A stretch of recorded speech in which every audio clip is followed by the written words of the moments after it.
now that you've had the chance to go back and watch last night's game, just curious what some of your bigger takeaways were from the game. Well, first off, you start on both ends of the ball. I think defensively, number one, transition defense at times, but really in the half court, our switching, we really struggle with our switching from a lot of their dribble handoffs and slice action. I think that was the number one thing, that, and then guarding the basketball. Too many paint touches, too many dribble drives, poor switches that led to open threes by Braun, Agbaji, and guys like that. I thought Wilson played well for them as well.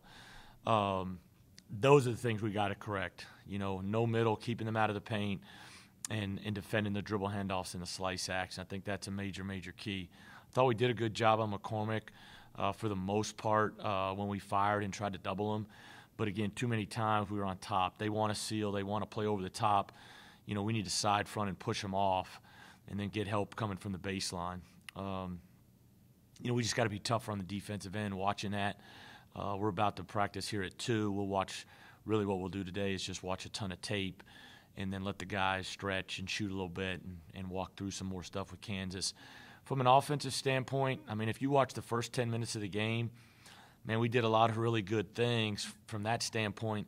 Our biggest thing, it's been our Achilles heel. The last 3 games going into Kansas game, we shot almost 45% from 3 because we had good movement, good spacing, good pace. Last night the ball stuck a ton. The pace wasn't as good. The ball stuck a ton.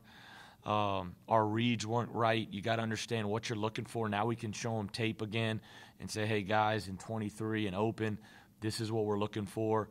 Big guys, you got to roll because you got to occupy the help, different things like that. We got to be shot ready. But the ball, at the end of the day, the ball stuck. We didn't have great movement and too many tough shots, off one pass or off no passes. But on the other end, we had about, out of our 20 missed threes, I bet 12 maybe at least were wide open good looks that, you got to make. Big key to the game, I thought, was, and we went too early at the last play of the first half, but we miss a wide open 3 to cut it to 6, and then they come down and make a 3, and that's a 6-point swing to where you could have gone in the locker room down 6. But we'll watch tape here in a little bit, and we'll be a lot better and ready to go tomorrow here too. And I wanted to ask you about Soto in particular. There was one point in the season where I think he was leading the Big 12 in shooting efficiency, but now efficiency kind of split the last 3 games. I'm just curious what maybe you've seen from him in that regard and what maybe you think is contributing to that. Well, a little bit. I don't know, fatigue coming back from COVID at times. Maybe it could be fatigue a little bit and just the rust of not practicing for a couple weeks. I think he's missed a lot of opportunities around the rim that he usually does make. And then the last part of it, I think he's just getting winded a little bit and then giving up his position and starting to settle for 15, 17 feet and playing from there to where he's a lot better, playing around 5 feet and getting to his, right, whether it's right hand, left hand hook. There's probably a couple factors into that, but we need to keep getting the ball. We need a paint presence. We need to get the ball inside. Obviously, 2 weeks ago, he was, like you said, we talked about it as coaches, he was leading the league in field goal percentage. So obviously he's capable. McCormick and Samuel and Kuwat at Oklahoma, those guys have great length and size, and so you got to think about that being a factor a little bit as well. And then West Virginia Culver, is more physical. Gabe and Culver more just physicality, but those other teams have great length. All right, we'll move to Matt Bellinson of the Iowa State Daily. Matt, go ahead. Steve, does the unusual 48-hour turnaround give you that confidence that you expect the guys to perform so much better, given the fact that the emotions and the memories of Thursday are still pretty raw, and you guys are going to turn around and play them immediately? Yeah, I think it's perfect. Playing the same team a day later is awesome. I wouldn't want it any other way right now, to be honest with you. I wouldn't want to play them on Tuesday. I wouldn't want to be playing Oklahoma State on Wednesday. It's great that we got KU here tomorrow at 2. Both teams get about 24 hours to make some adjustments or keep things the same that they thought was good for them. We need to turn the page quickly, and to do it against the same team and really be dialed in.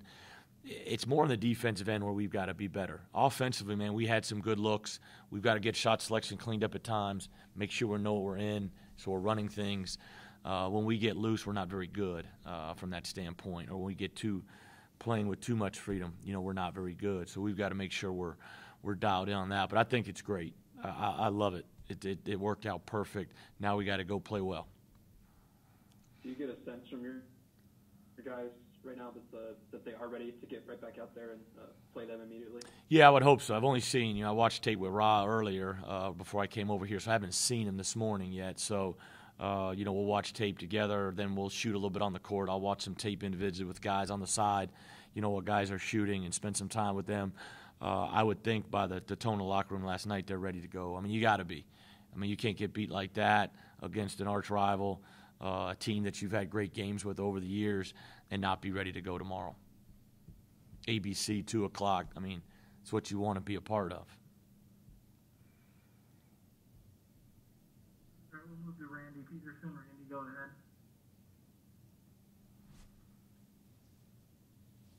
I think you're muted, Randy.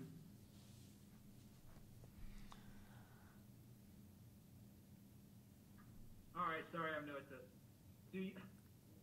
Are you guys going to have to travel earlier to Oklahoma State than normal because of the whatever snowstorm of the century going on over there? Do you know any of that yet? I do not. I do not know that yet. I think we're aware of the weather situation up there. I talked to Coach Boynton a couple times over the last couple days, and so we're aware. And I'm not sure, to be honest, anything about how that's going to progress.